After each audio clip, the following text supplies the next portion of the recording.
You're listening to Your Rivers Are Wrong, the podcast. My name is Merle. I'm here with my good friend Dante, and we're here to build worlds and tell their stories. So sit back, relax, and enjoy.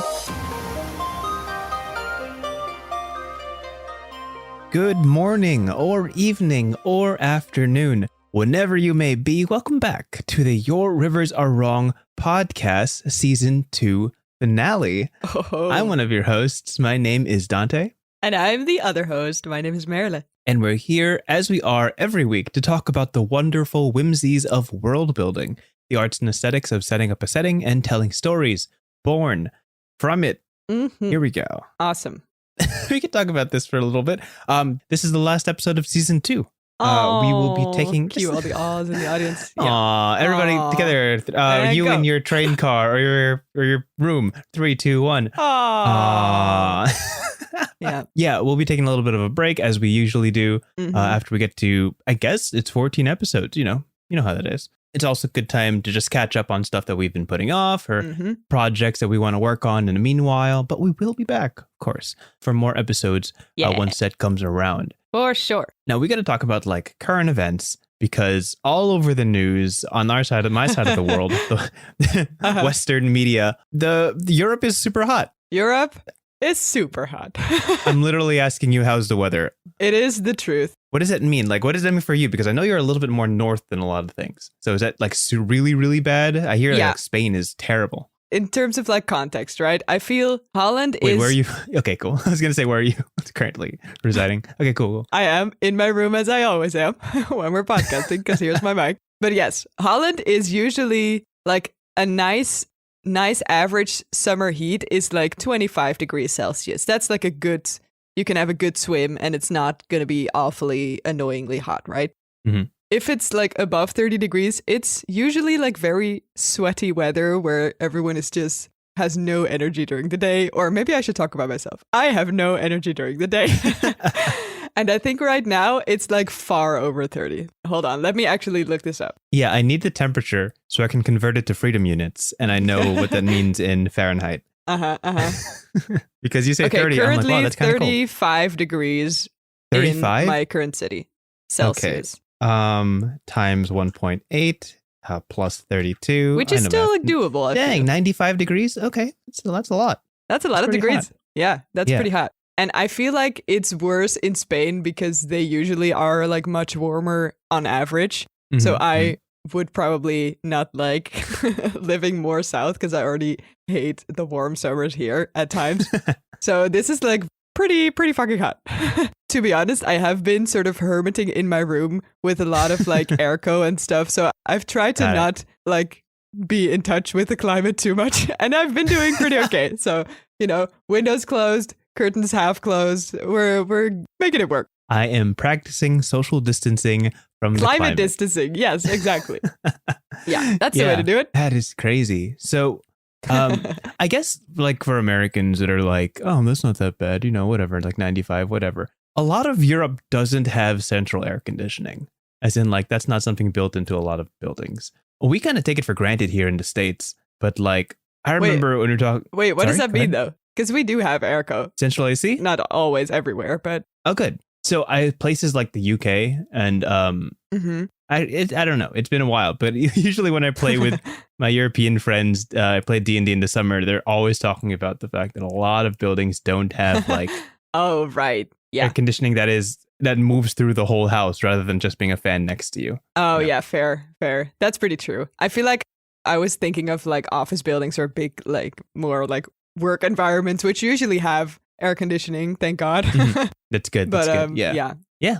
Cool. That's actually not cool, but very uncool. Very warm, in fact. Yes. Yeah. So it's not like crazy warm. Yeah. In your place? It's no, it's not. It's like 80s. It's not that bad.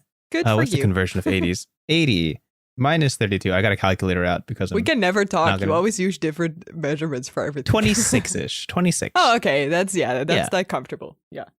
we can never talk about this sort of stuff because there's always numbers involved. I mean, this is the same thing with D&D, right? Like I had to get used to like using feet and stuff for measurements. Yes, that's true. Oh, right. Like 30 feet is not a thing for me. It's always meters, but that's not a thing in D&D. So Fuck yeah, me, I D&D guess. uses like D&D uses like 5-foot measurements for everything. Yeah. And that's like a little less than 30 meters. But yeah. But that doesn't like calculate well. Just under 3 meters. Doesn't work. Just under 3. 5 feet's Every much more space useful. Is 2 point. Yeah, exactly. Oh well. But yeah.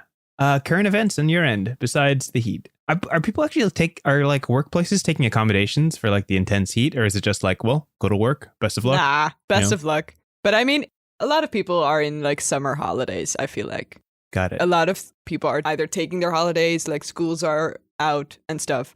So I feel like people can kind of make do or just be on the beach all the time and cool off. So it's manageable, it's doable. And also it's part of summer, so it's also fine. Current events on my end are that I try to learn a very basic chord version of the song that was made for Jester in Critical Role by Lily Farfaro, I think, like the one on YouTube that made all the awesome like character related songs. I tried to learn the Jester one. It made me very happy. So that was a very, very current like yesterday event. And then also I am currently on holidays for work. So that's awesome and very satisfying. Cool. And next week I'm going to go have a little trip with my mom, which is good. And I'm so looking forward to it. Wonderful. Pretty good. That's great. Yeah, Lily's music is amazing. It's every now and then just come back to the one about DMs, where it's a story about them like building the world from like their own life spring. And I'm just like, that's so good. Love that. I think one person made an orchestrated version of her Jester song, which has been on repeat for a good solid while now. Yeah, it's pretty awesome. That's incredible. So how about you? How you been doing?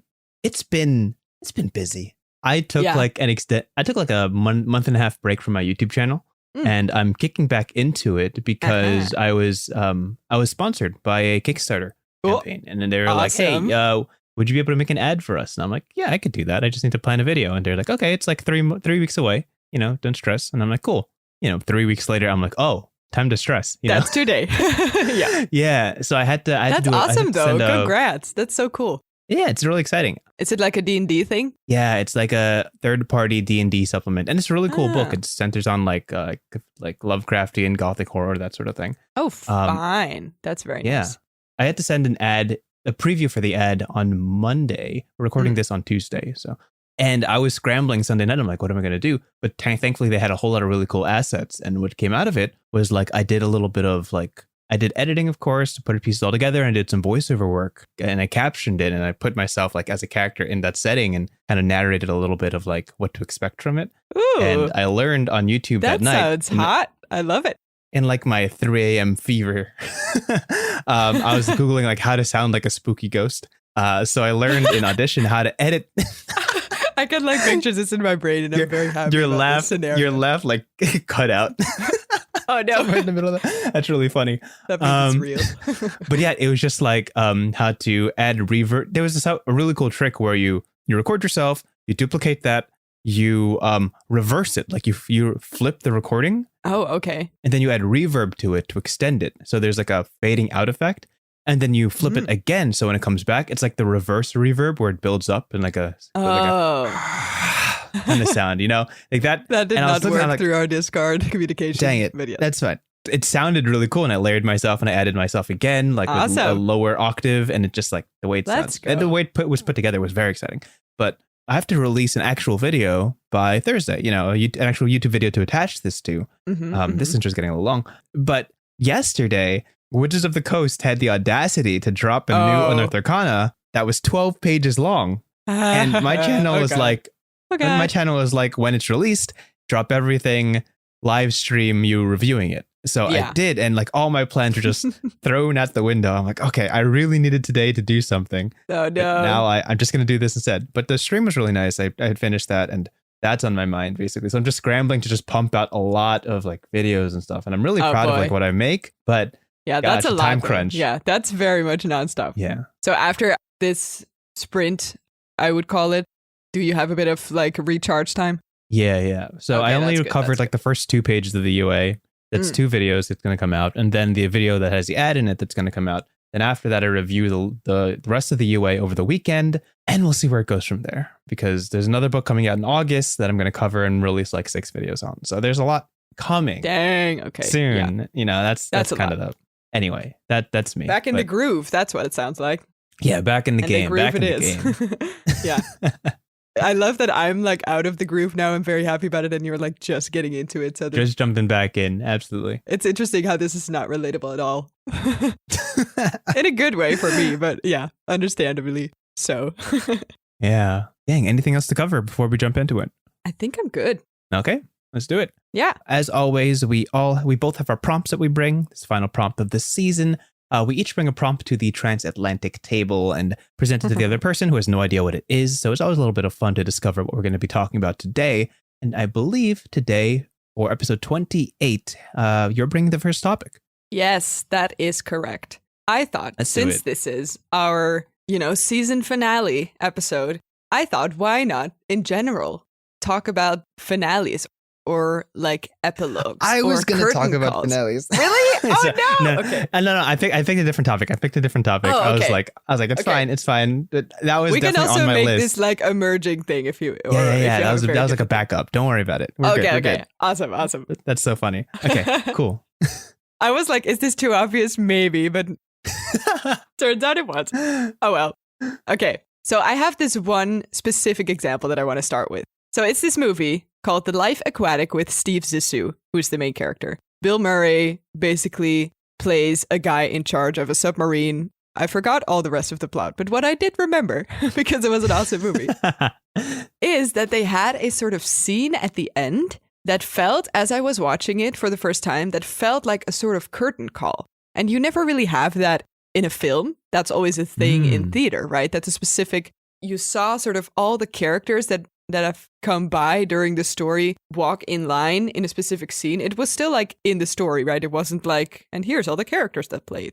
It wasn't a literal curtain call, but it felt kind of conceptually almost like a curtain call. And that's the main thing that I remember about this movie, that I found it so awesome that they kind of did a movie version of a curtain call. And it kind of got me thinking, since I want to talk a little bit about how to end things or how to properly do a good finale, right? Like, what is that epilogue part of the finale? Is the curtain call? Should that always be there?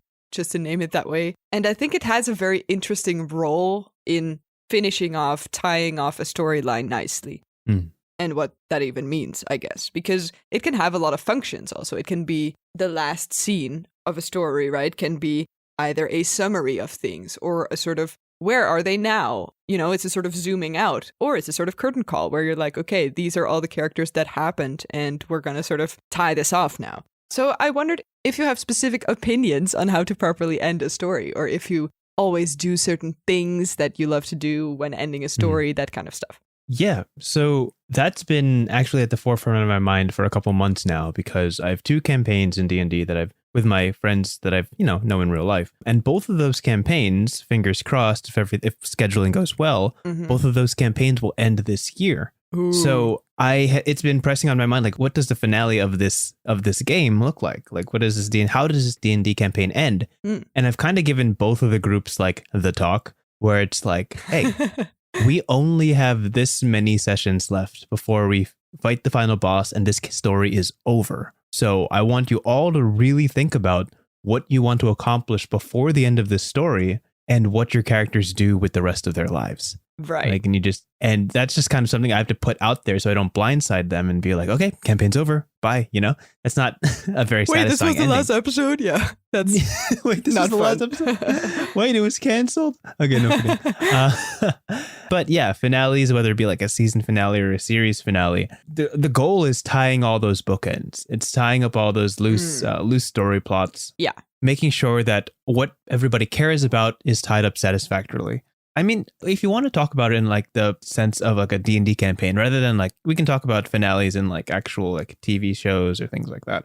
Yeah, sure. Whatever you think about. Yeah. Yeah. In a D&D campaign, when you're talking about finales, it's like you start having to think about what is the fully realized version of this character, right? Every player at the table has their own character, and they've played through dozens of sessions in this character's shoes, living their life, fighting challenges, succeeding.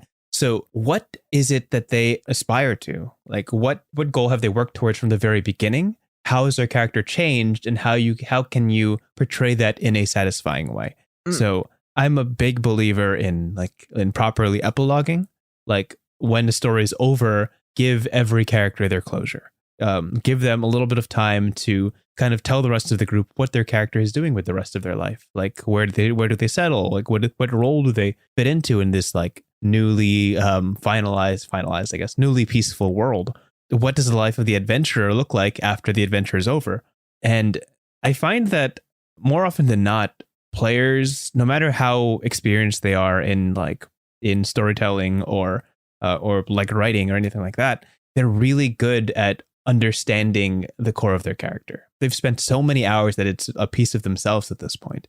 And the way that looks in a finale is such incredible detail that nobody else would ever bring up. And it's like, oh, this was something that they really wanted to do. And this was something they really wanted to buy. They really wanted to have a ship and travel the world. And they wanted to like spend a lot of time with these people, like the family that they recently found, things like that. It's very, very, I think the word here that we're all looking for in an epilogue or a finale is catharsis. We want to be at peace with the story, that we don't have to be disappointed or dismayed at how it ended, and at least when you're playing at a table with people and you have full control of that, you all want to make sure that it's all on the table, that we could leave it with no regrets. That's what a finale is like to me. Yeah, for sure. That sounds like a very good summary as well of what I thought of. I think it's also used not only for the characters and for the story to tie it off nicely and to sort of be able to put it at rest, but also out of game or out of story for the people, both the people making and the people watching it. Like there needs to be some sort of closure even to the process of making or to the process of watching or, experiencing something. For instance, I'm one of those, I feel always very snobby when I say this, but I'm like one of those people that always sit throughout the entire end credits of a movie whenever I go to the theater. No, I'm kidding. I know, right? I'm so snobby. Yeah, man. I can't believe it. Yeah. But I always feel like partially, well, not even guilty because I don't even agree with the people standing up, but I'm like, it's an experience to like keep sitting even though nobody else is in the theater anymore, right? But I always do it because it's just the most perfect way to sort of get your mind slowly easing out of the movie. Right. It's the perfect in-between state, I almost want to call it, of understanding that the movie's not real anymore and, that you have to kind of let go of the characters, but also still being sort of in the aftermath of it and being able to kind of linger in it for a little bit. Of course. And I think that's so important. And I think the same happens with a properly done epilogue or curtain call. This is also the thing that I have with, for example, a very literal example, but like advertisements at the end of a podcast or something, or at the end of an audiobook. I don't really skip them because I can just sort of zone out a little bit and be like, oh, what did I just do? Or sort of remember that I'm in a world and stuff. Right. I'm sort of back into whatever room I'm in or whatever walk I'm taking. And I think it's a very nice sort of in between of like the fiction and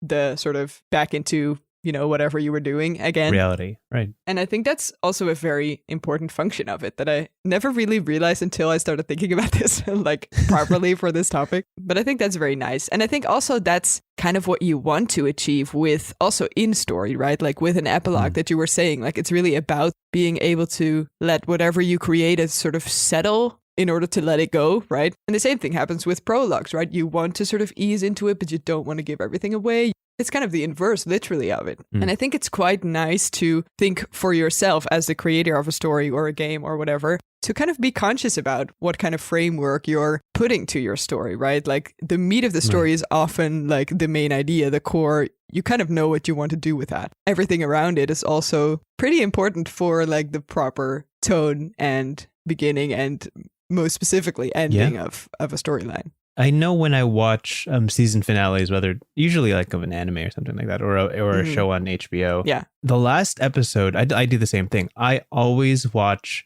the entirety of the intro song or whatever it is, and the entirety of the credits. Because I know they never see me doing this, obviously, but it's kind of, for me, it's kind of a tip of the hat to the creators or the creative team behind it, because I know that they really, really care about how the series ends. So I want to experience that finale exactly how they intended it to. So that is like, that's including the intro song, that's including the credits or anything that comes after it. Most poignantly, I remember most recently when I watched the last episode of Arcane, I was so shook by the ending that I like leaned back in my chair. I just looked at the ceiling and I just listened to the outro song. Yeah. I'm just like, what just exactly. happened? That's what you want, right? That's what it's for. Yeah. And like you're saying, it's closure. It's giving yourself time to separate yourself from the story. The longer the song goes on, the more it kind of registers inside of you that, yes, this story's over. Yes, the story's over. Like, it's okay for you to leave, you know. There's really nothing more going on. Yeah. Yeah, true. Unless you're watching a Marvel movie. Bad. And there's always after credits and whatever, but it's like, yeah. Oh, yeah, sure. Yeah, for me, it is like a kind of tip of the hat to the creator. It's just like, I know you wouldn't want us to skip the whole episode. Like, so I will truly appreciate the whole episode, even if I have been skipping the intro and all your other episodes prior. I mean, you know? I'm not gonna lie, usually the intros of animes are so fucking long that I don't feel guilty when I skip it. But I agree with you that the first and the last episode, I want to at least know what they're about and how they start and end. Mm-hmm. Very fair. Yeah. And also in terms of like tip of your hat to the creator, I think that's also kind of the original purpose of a curtain call, right? Like it's the space where you traditionally in a theater, right? Like very literally, right, where you applaud the actors and the musicians and the, you know, stagehands and everyone involved in the live production of whatever you were watching. Mm-hmm. This also reminded me of something that I think I talked with my dad or something like a long time ago. This was like the first musical I ever went to, which was a very local production of Pippi Longstocking. That made me very happy. And I think there was like a villain character or something. I'm not sure. This was so long ago. I remember that me and my dad talked about how it's actually kind of good if your villain gets less applause at the curtain call, because then as the actor, you kind of know you did a good job because the people hate you more than the other characters, right? That's so funny. And I think that's also, again, this sort of in-between space where you're like, you can appreciate suddenly, you know, the man behind the mask, the actor that is playing the characters that you were immersing yourself in a second ago. I think for me also, I really love that moment in theater. It's kind of they're people too. Oh, right. I don't know. It gets out of the fiction of it, right? Even though they're still dressed like them and, you know, they kind of, you know, they weren't cast for no reason. They're obviously like similar, or they have certain traits that they can use in their character Villainous portrayal. Traits. Yeah, exactly. They have like very angry eyebrows, obviously. Yeah. Oh, yeah. Always. It's again this sort of in-between space where suddenly you understand that it's a thing that was created by people and that people put so much effort in. And I think that's really nice. Do you have like specific epilogues or finales that you remember distinctly? Gosh, specific epilogues. I mean, for me, the epilogue for The Great Dance, our first indie campaign, was fantastic. Yeah, it's like we that literally was really spent good. Like the story was over, right? The story was entirely done, and we just spent the whole session or the whole time sitting together, just talking about the epilogue, right? We didn't have to. Story was done, like it was wrapped up. But to look for that closure, to really close the book on characters we've been playing for the better part of, what, a year and a half at that point? Maybe, 2 years? No, longer, yeah. 2 years. Yeah. To really like finally separate ourselves from that and close the book on the story, those epilogues were necessary. Specifically I felt that they in truly D&D, were. I feel, because you're getting like so in the way of your character and you're not really sure what is at some point, and you've been playing it for so long, right? And it's the continuously the same character. It does feel like you're closing a chapter on your own life, because it's truly like 2 years you've dedicated to a specific art form. Yeah. And to be like, all right, done with that, you know? To one person, that you've grown to know so well and started to like be like or understand, I guess is the word. And just witnessing other people have that unique experience where they're like separating them. It's like we're all separating ourselves from something that's very near and dear. And like to watch all of us do that procedurally. Yeah, you know? exactly. I was just going to say, because it's also so fun to watch other people do it. It's the best thing. I remember the one moment in Critical Role Campaign 1, spoilers, where they also had a beautiful epilogue, obviously. Yeah. And I remember that Percy, super spoilers, I remember that Percy at some point said, I think I'm going to build a clock tower. And I was like, it's so perfect. I can't deal with it. And, you know, Percy's not even my favorite character. You know, I haven't seen all of Campaign 1, but it was just so beautiful to be like pondering over how a character sort of settles in. Yeah. I think I'm repeating you here, but how somebody can know a character so well that the epilogue just has to be so beautiful and perfect like that. I'm running a mini campaign for a couple of people. It's supposed to go on for like 2-3 months and be done. But to really get into the characters and like, I wanted it to be like meaningful and actually have an impact on like their story. This isn't a West Marches, so I don't always get to play with their character for all of the sessions that they play in. So I don't know them too well. Yeah. So I sent out some survey questions and I was just like, hey, yeah, like, what does your character value? What's their greatest memory? What's their biggest moment of strife? Like, when did they struggle? What's their biggest battle?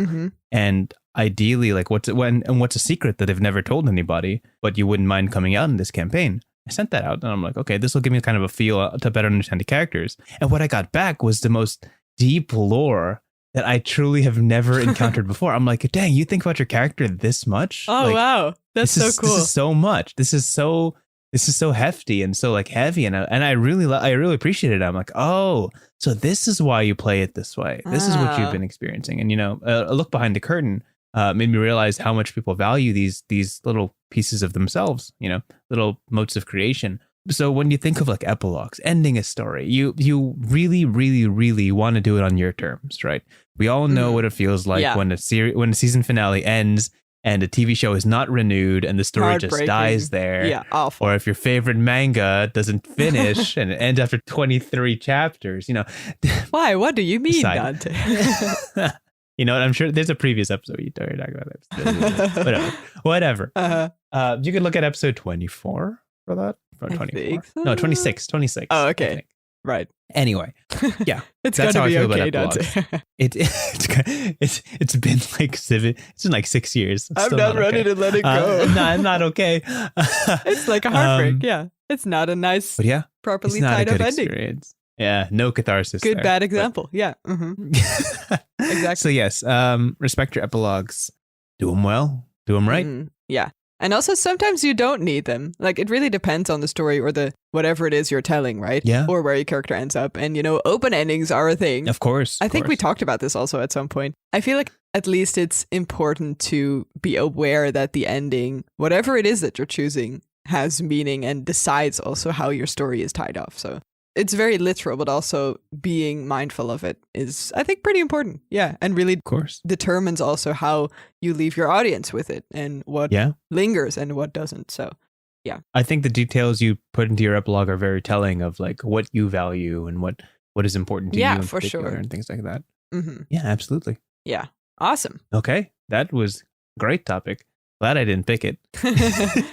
Yeah, that would have been talking about so finales unpractical. Again. Yeah. Part 2 of our finale. That's the worst. That's not how a finale should work. Okay, yeah. That was really great. So for the topic that I'm bringing, or the last topic of this season, I wanted to talk about improv. Today I want to talk about improv. Love it. And that's something that we run into quite a bit when playing these live play RPG things. And true to form, not because I woke up late and didn't have any time to write it down. True to form, to improv, I have no notes on this. Okay. This is all off the dome. Cool. So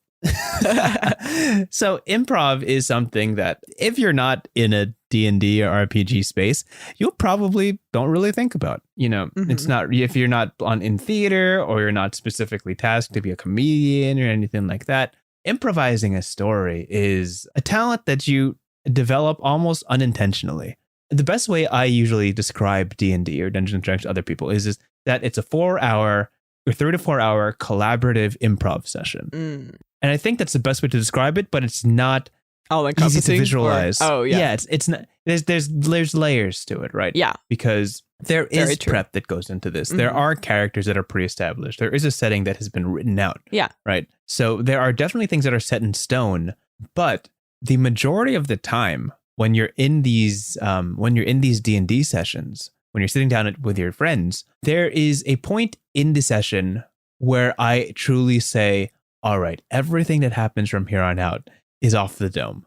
It's off the top of my head. Yeah. I am not ready for what you just presented to me. That's all I got. But yeah. As a professional dungeon master, no, I'm kidding. As somebody who is expected to know the story, as the storyteller, as the game master. Yeah, I was gonna say, like, even not professional, like they look to you. Yeah. That's kind of your function as a DM. I will truly Wizard of Oz you and give you the illusion that I know exactly what's going on. Yeah. So you send your friends into a dungeon. You fill it with monsters and treasure and secrets. And they say, hey, let's do that tomorrow. I actually want to visit my friend in the What's Hobbit this hole. castle over here? You're like, what away. castle? Yeah. And whenever that happens, I'm like, ooh, that's a great idea. And you hear me like quickly typing in the background like that.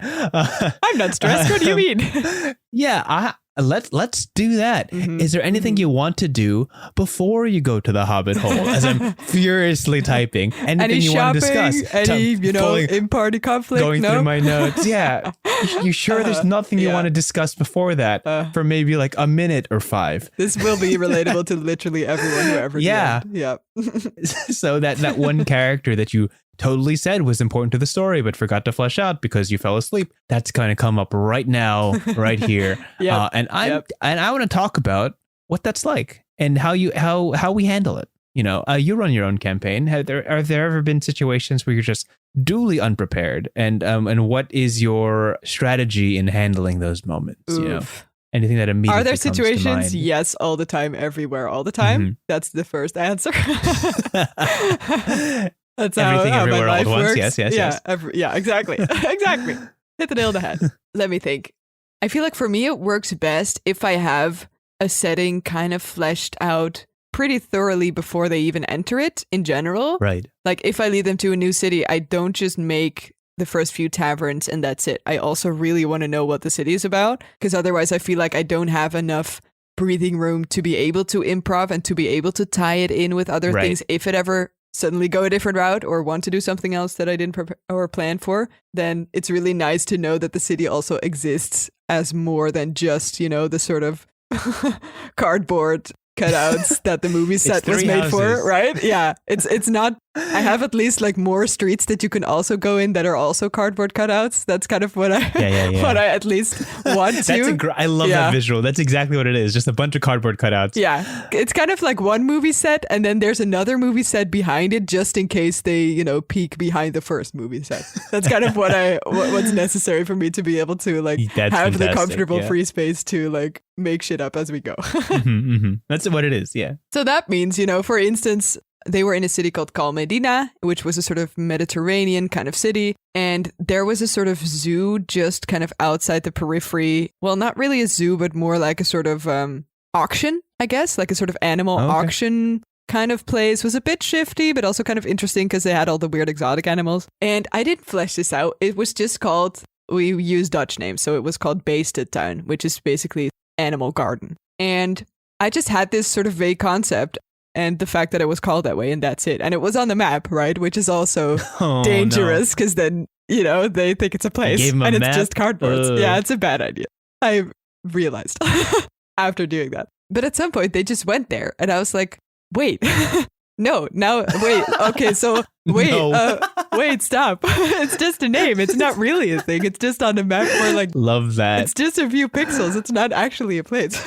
But then I was like, so yeah, funny. Sure, of course, go to this animal garden that definitely exists in the world that we are in. Yes.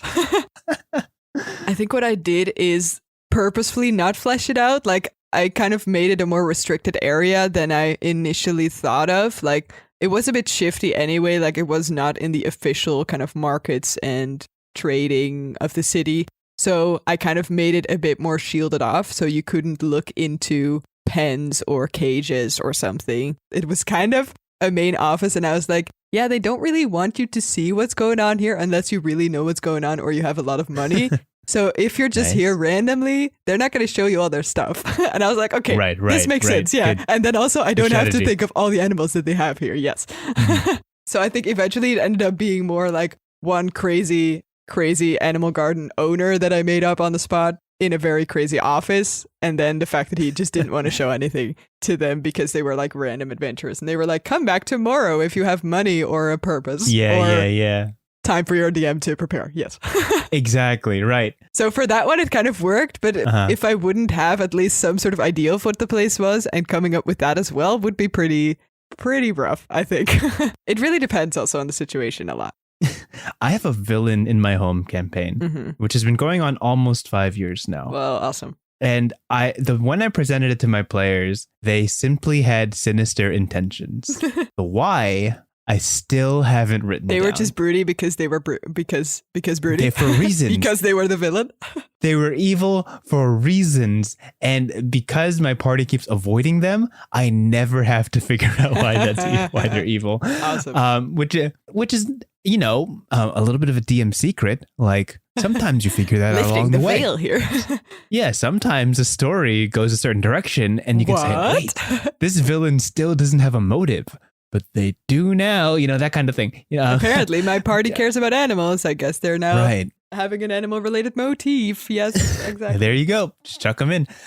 We actually talked about this in episode 2, starting your first world, where when you're filling out a setting, I love the cardboard box visual because that's exactly the cardboard cutouts visual because that's exactly what it is. You fill out your setting to a point, not in totality, because there's a possibility all that work goes to waste if they never visit. You fill it out to a point where you can improvise what could be there or what fits to be there on the off the cuff. Yeah, like you lay down the thematic of the city, you lay down the idea or the motif of its people and its culture. Put maybe one or two things like solidly, and then just make it just sturdy enough that you can be like, yeah, it makes sense that this is here. And I can fill that in right now. Yeah. Because I know what the people are like. I know what the place is like. And I know what their culture is like. Therefore, this place looks like this. I didn't prep that, but it feels like I did. Yeah. And that's how you kind of skirt around improv. Like, I keep turning back to my favorite DM, Brendan Lee Mulligan, a master of improv, super brilliant. But he still prepares a ton. Like he has a lot that he puts behind the desk. But when he's running a campaign that's truly an entire galaxy, and your players can go quite literally to the far reaches of the universe on a whim in hyperspeed, doesn't fit in a Word document. Yeah, it doesn't fit. You can't possibly be prepared for that. I did notice that there is kind of a hyperspace interim period where when you're jumping to a new place, they sit in this little, hyperspeed tube, how it's portrayed in like Star Trek and stuff, where you're traveling at light speed. And that gives the DM just a little bit of time to prep the setting and prep the location, which is a little bit of a trick that I noticed while they're playing that. But yeah, it's a lot of buying time and preserving immersion that plays into like doing improv well. And it's something you get better at with practice.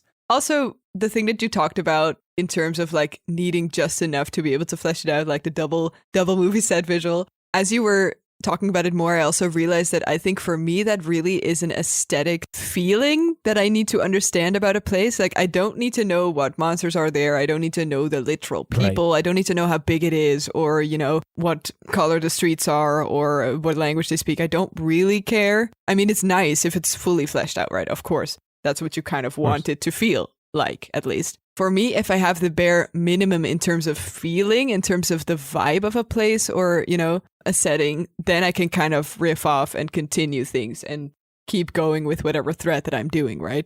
So, for instance, in the city that I just talked about, I always like to prep for myself with just a sort of introductory text that is all about the atmosphere, vibe, tension of a place, right? I remember that there was this one visual that I had with like very dark colored buildings with a lot of flowers in every garden. This was kind of what the streets for me felt like. So it was busy and tropical, eccentric in a way of like people had lots of personality, but it was also very chaotic. No one had like a garden plan or something.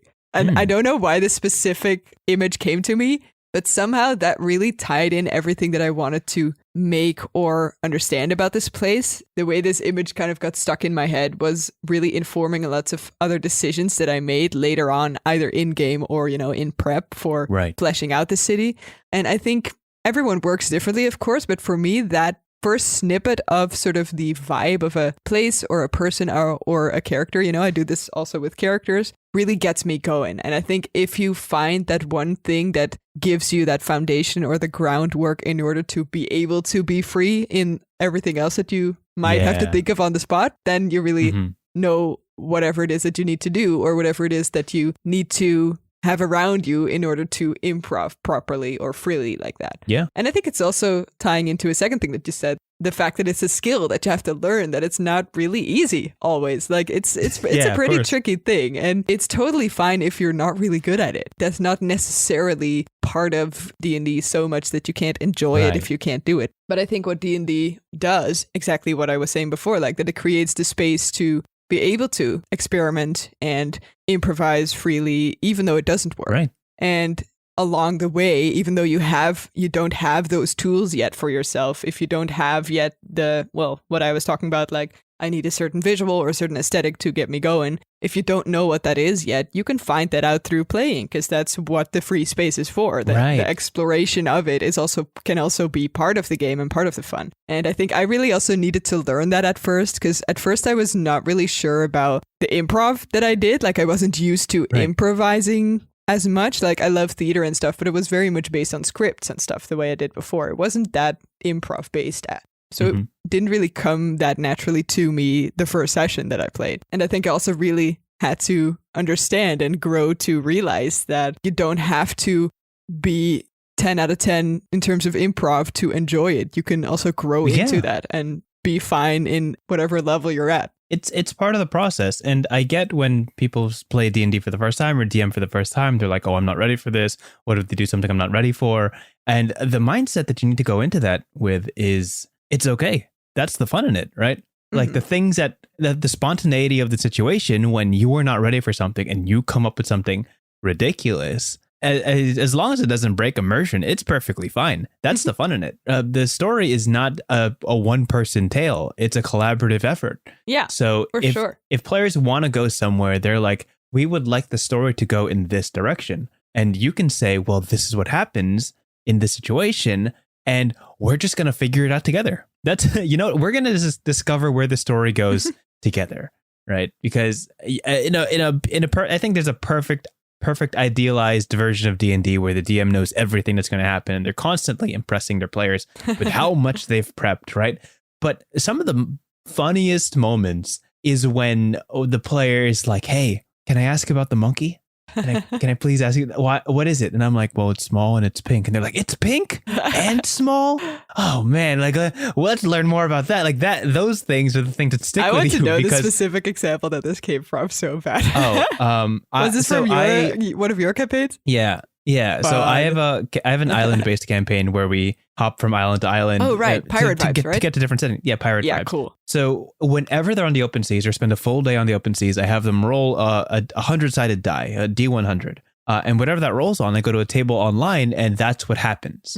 So we all know collectively, I don't know what's going to happen. They don't know what's going to happen. This is the open seas. Anything can. So they know that the whole situation is improvised. And one of them was a ship that was passing by with an old spectacled man who's like 3 feet tall, and he has a ship that is run by 100 monkeys, and that was it. That was all I had.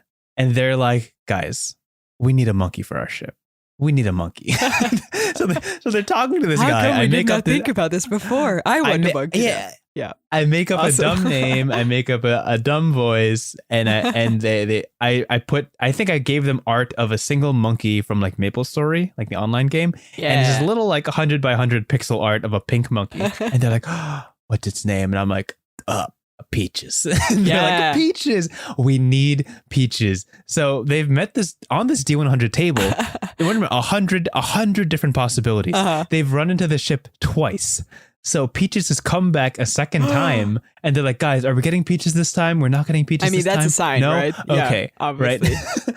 they didn't get Peaches because they didn't want to risk them bringing them to a dangerous place. But as I'm telling them, okay, we gotta wrap up this campaign. What do you want to do? One of the first things that came up is like, we have to find Peaches. We have to find Peaches. And I'm like, guys, first things first. You can try. Find the pink monkey. Yeah. So like, it's those things that stick with you, those memories where everybody's coming off the cuff, everybody's improvising. Yeah. The yes and energy of those moments is memorable. So right? funny. It doesn't feel like you're reading a book. And it's the things you bring up like years later, like, remember Peaches? Remember that monkey? Crazy. Yep. So, love it. And that's the charm of tabletop RPGs. Almost in totality, it's like this story did not exist before you were at the table. The story was not written down. It was not premeditated. The fate of your characters was not necessarily predestined. It's all happening now, right? We're coming up with it now. And by the time you leave the table for D&D, a new story has been made. And there's the beauty, right? There's something that's truly fantastic. Yep. Couldn't agree more. That's awesome. And it's also, the fact that you have to do it in that moment. Like, you can't really do it on your own. You can't really prep for it all the way. There's literally, you need the other people to bring you to that space, because you can't inform all the decisions that everyone else is making, because that's not how a game works. Isn't it such a wild mind space that I've run into multiple times? It's like, I have a story I want to tell and I want to bring to life, but I can't do that without other people. Yeah. Right? Isn't that something crazy? Like, that's you have these movies out there, you have video games, you have books and stuff like that, where the story is almost a singular effort, but some stories cannot exist without somebody reacting to it, without somebody living in it. Mm-hmm. And that's just part of the art form. That's why I love this hobby. But yeah, well said. Improv. I was like, I don't need to add anything else to this. Yeah. Yeah. Okay, so that was our last topic for a while, but there's one more thing we have to do before we end this podcast, and that is the weekly prompt. One of us brings a prompt to the other person that they've never heard before, and just like our topic says, you got to improvise on the spot how that goes. So for the last of our season, I believe you have a prompt topic today. Yes, that is true. And it's basically based on the fact that villains get less applause. And I want to know, I want you to step into the mind of a villain for just a teeny tiny bit. Already there. Here awesome. I am. Yes, right there. Meant to be. In that pocket. I knew you were up for it, yes. I want to know their final thoughts based on the curtain call. Based on the fact that they didn't get as much applause as the other characters in the show. Oh, gosh. What does that do to our poor villain? So is this an actor that is playing a villain, or is this like a proper villain? I mean, depending on where you want to go with it, I'm fine with either. I was thinking villain in terms of what does the character feel, but whatever floats your boat. Gosh. Okay. I have an idea. And I kind of want to roll with it. Yeah. I'm thinking you know how gosh, I don't know his name, but that one guy from all the Hanna-Barbera comics or TV shows that has the laughing dog with him. Like, he dresses like a train conductor and a twirly mustache. What's this reference? I have no clue what this is. What? Okay, if you're listening and you know exactly what I'm talking about, drop it in the comments. We don't have a comment section. Just validate me. There is a villain who is trying to, I guess, kill the protagonist. And every time he fails, there's a dog with him and he laughs. He's at a little chuckle. I'll find it later. I'll show you. But so specific. Okay. Let's get step into his mind.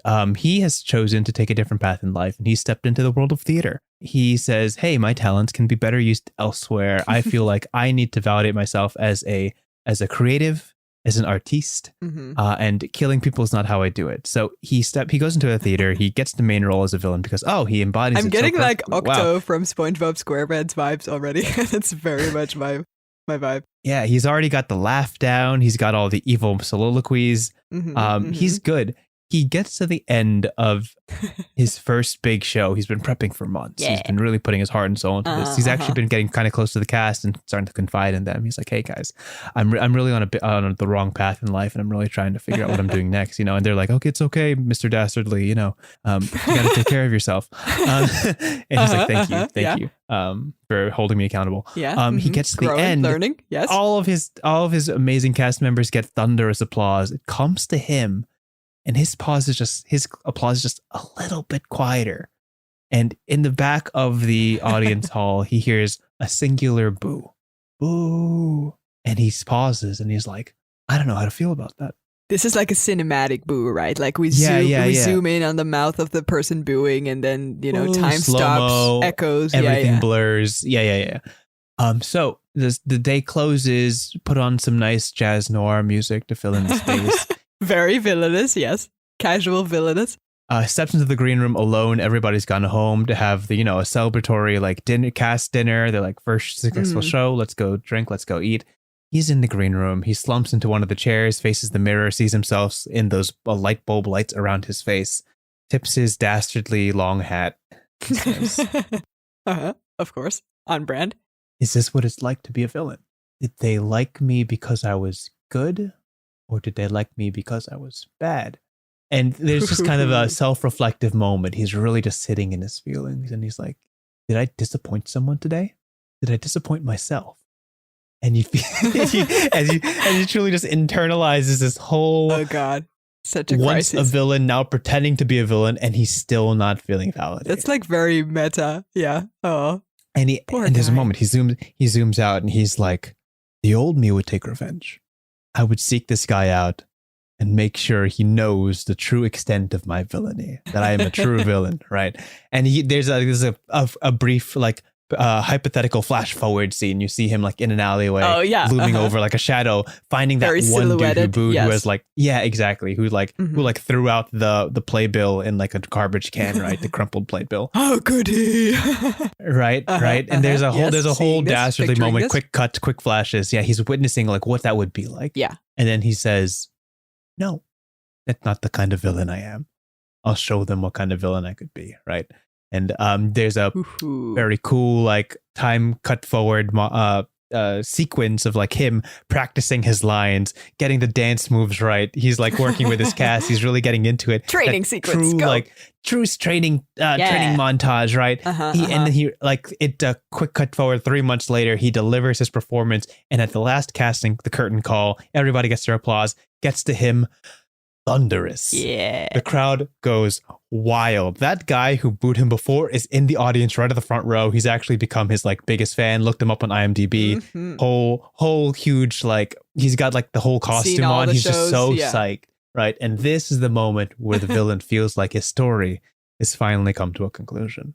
And that's the prompt. Amazing. Juicy. I like how this brings up all sorts of like identity crises. Yeah, of course. Am I a good villain now because they give me less applause? Or am I a bad villain because I didn't really do a good job? What does it mean? Follow through what does on it my all mean? villainy. Yeah. Am I even a real villain if it's a theater play? Who am I? Yeah. I can hear the track in the background, like soft pangs of piano. Like he's just alone. The cogs are turning. Zoom out from the ceiling where it's just, I just witness him alone, that kind of thing. Yes. Very aesthetic.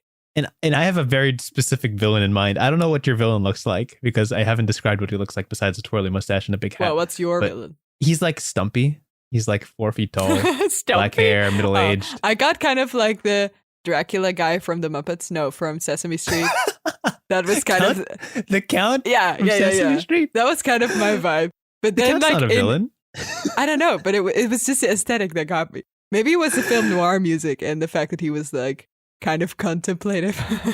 Love it. I don't know why this reminds me of that character, but I guess that says a lot about him or me. Yeah. Awesome. Okay. There it is. Why is he Stumpy though? Why was that in your brain? That's just how they drew him. That's how they drew him. I'll look him up. I could probably go Hanna-Barbera evil train conductor and I'll probably find him. Okay, yeah. Spam me with it afterwards. Awesome. Cool. That was gorgeous. Well, guys, that concludes season 2 of Your Rivers Are Wrong. It's true. It's real now. We have to be away for just a little while as we collect ourselves and make sure our lives are intact before we continue. Thank you for listening for this long. Thank you for if you listened from the beginning, truly hats off to you. And also, if you're still here, awesome. Yeah, it's at the hour mark. Amazing. Listen, you've probably fallen asleep on your train. You got to get off, man. You've missed your stop already. We're an hour in. More There's no train that goes that long. Yeah.